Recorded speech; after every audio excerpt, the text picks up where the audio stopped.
চলেছে নতুন একটা ভিডিও। তো এতদিন যেটার জন্য ওয়েট করেছিলাম ফাইনালি সেটা এসে গেছে। সেটা হচ্ছে দি রাজা সাহেবের টিজারের অ্যানাউন্সমেন্ট, রিলিজের অ্যানাউন্সমেন্ট সব কিছু আজকে কিন্তু দিয়ে দিয়েছে।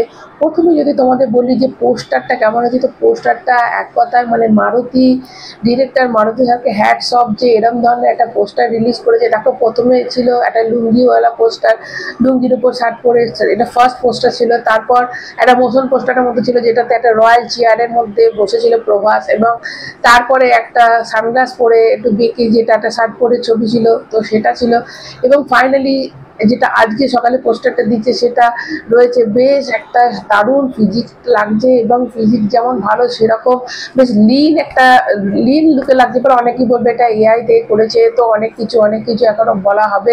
যারা দেখো প্রভাস ট্রেন্ডিংয়ে চলে, এটা একদম ফ্যাক্ট। যখনই প্রবাসের কোনো কিছু আসে সেটা একদম ট্রেন্ডিংয়ে চলে, তো এটাও কিন্তু কাল থেকে বিশাল ট্রেন্ডিংয়ে চলছে। এবং আজকে আসার পর ফাইনালি তার মানে রিলিজ ডেটটা দিয়েছে, তার সিনেমাটা কবে রিলিজ করবে, তার ফার্স্ট টিজার কবে রিলিজ করবে সবটাই বলে দিয়েছে। তো 16 তারিখে সকাল 10:52 এই টিজার রিলিজ করবে। দেখো এটাতে একটুখানি মানে লাগছে, দেখো হরর কমেডি জনরা, এই জনরাটা হচ্ছে হিন্দির জনরা, মানে হিন্দির মানুষ অডিয়েন্স বেশি ভালোবাসে এরকম সিনেমা দেখতে। তো সেখানে যদি 6 তারিখ রিলিজ করতো মানে হাউসফুল 5-এর সাথে, তাহলে কিন্তু বেশ ভালো হতো।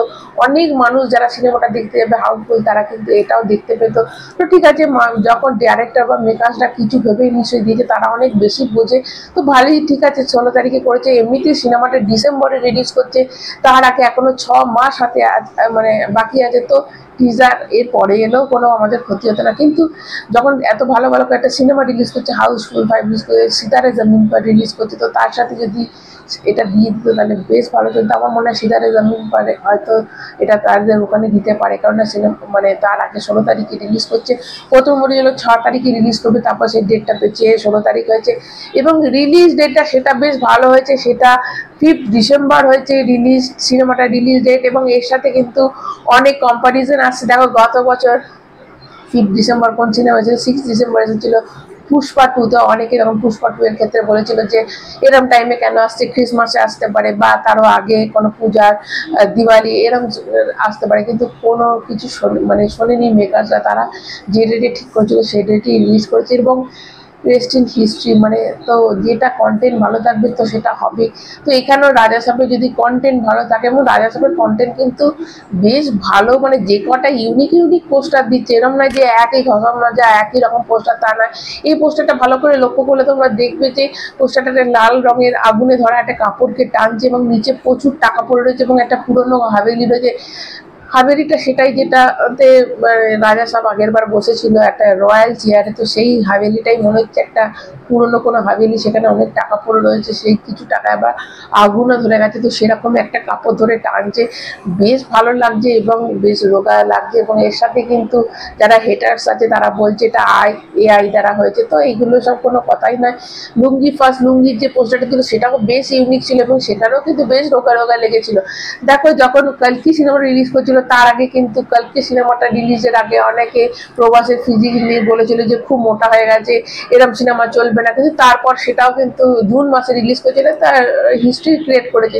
তো এটাও সেরকম কিন্তু হতেই পারে, ট্রেন্ডিংয়ে চলছে। এবং দেখো অনেক ভেবে যখন এই সিনেমাতে হাত দিয়েছে প্রভাস, যখন কোনো ফার্স্ট টাইম কোনো কমেডি হরর জোনারেতে হাত দিয়েছে, তখন নিশ্চয়ই সেটাতে গল্পটা এতটাই স্ট্রং কিছু হবে। প্যান ওয়ার্ল্ড স্টার যখন কোনো সিনেমাতে হাত দেবে, সেই সিনেমাটা সেরকমই ইউনিক হবে, এটা তো বোঝাই যাচ্ছে।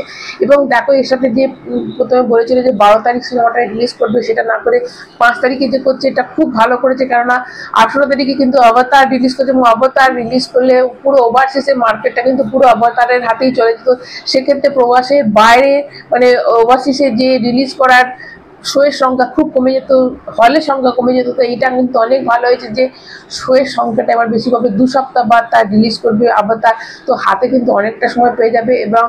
এবং এই পোস্টারটা যেটা দিয়েছে বেশ সুন্দর পোস্টার। তোমাদের পোস্টারটা কেমন লেগেছে অবশ্যই কমেন্টের মাধ্যমে জানাবে, এবং অবশ্যই ওয়েট করে আছি 16 তারিখে কবে আসবে। এটা তোমাদের মতে কি 16 তারিখে না হলে 6 তারিখে রিলিজ করলে কি মানে টিজারটা যদি হলে চালানো হতো হাউসফুল 5-এর সঙ্গে, তাহলে কি আরও ভালো চলতো? অবশ্যই কমেন্টের মাধ্যমে জানাবে, এবং রিলিজ ডেটটা তোমাদের কেমন লেগেছে লেগেছে অবশ্যই কমেন্টের মাধ্যমে জানাবে, এবং তোমরা কতটা এক্সাইটেড। আমি তো ভীষণ এক্সাইটেড, কেননা এখন আল্লু অর্জুনের সাথে কিন্তু কম্প্যারিজন হচ্ছে যে গত বছর ওই সিনেমাটা এতটা হিট করেছে, এবছর ওই একই দিনে রিলিজ করছে দি রাজা সাব, ডার্লিং প্রভাসের। তো সেটা কতটা যাবে, দুজনই দেখো প্যান ইন্ডিয়া স্টার, দুজনই প্যান ওয়ার্ল্ড স্টার, তো অবশ্যই ফাটাফাটি একটা কিছু তো হবে। এবং প্রভাস যখন এইটাতে হাত দিয়েছে, এই প্রজেক্টে হাত দিয়েছে, তো ফাটাফাটি গল্প আসে, সেই জন্যই হাত দিয়েছে। তো অবশ্যই সেদিকে চোখ থাকবে। তোমাদের কেমন লেগেছে কমেন্টের মধ্যে জানাতে ভুলবে না। সবাই ভালো থেকো, টাটা।